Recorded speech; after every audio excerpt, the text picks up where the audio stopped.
ഞാൻ ചെല്ലുമ്പോ കണ്ട കാഴ്ച, നന്ദൻ മീരയുടെ കഴുത്തിഞ്ഞിരിക്കുന്നത്.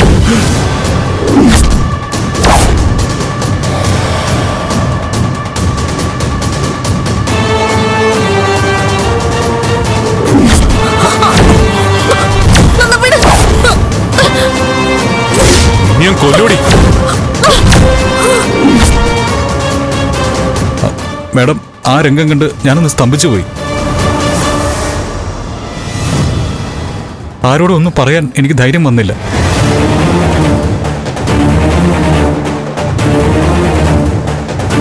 അപ്പോ നന്ദനാണ് മീരയെ കൊന്നത്? ആ അതെ, ഞാൻ പോലീസിനോട് മൊഴിയിൽ പറഞ്ഞ പോലെ നന്ദന മീരയെ കൊന്നത്.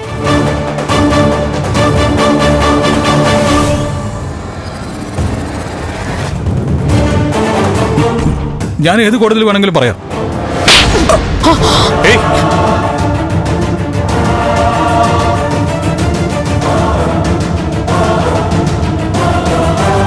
എന്താ നിങ്ങൾ കാണിക്കുന്നേ? മിണ്ടരുത്.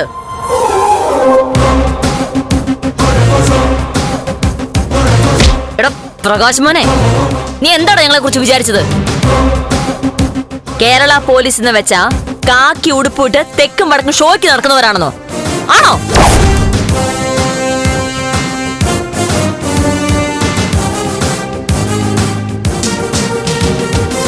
നീ പറഞ്ഞ രഹസ്യമൊഴിയെല്ലാം വിശ്വസിച്ച് നിന്നെ അങ്ങ് വെറുതെ വിട്ടുന്ന് നീ അങ്ങ് വിശ്വസിച്ചു അല്ലേ?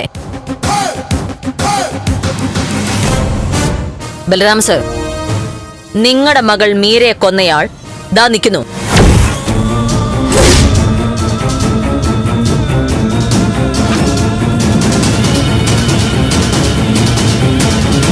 പ്രശസ്ത നടൻ പ്രകാശ് മേനോൻ.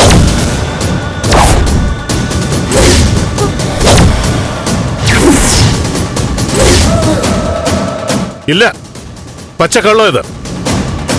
ചന്ദ്രോത്തുകാരെ രക്ഷിക്കാൻ വേണ്ടിയിട്ട് ഈ കൊലപാതകം പ്രകാശിന്റെ തലയിൽ കെട്ടിവെക്കാൻ നോക്കുക. ഞാനത് സമ്മതിക്കില്ല. നിങ്ങൾ സമ്മതിച്ച് തരണ്ട.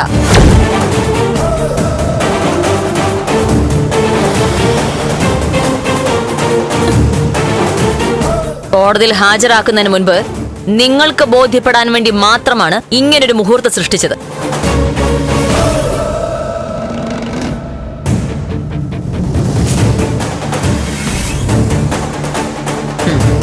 നിരപരാധിയായ ദേവികയെ ഇനിയെങ്കിലും ചിലർ അംഗീകരിക്കട്ടെ എന്ന് കരുതിയാണ്.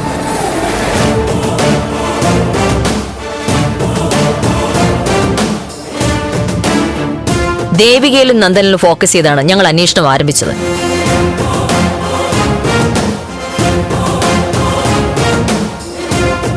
പ്രാഥമിക നിഗമനങ്ങളും സാക്ഷികളും സാഹചര്യ തെളിവുകളുമെല്ലാം അവരിലേക്ക് തന്നെയാണ് എത്തിച്ചത്.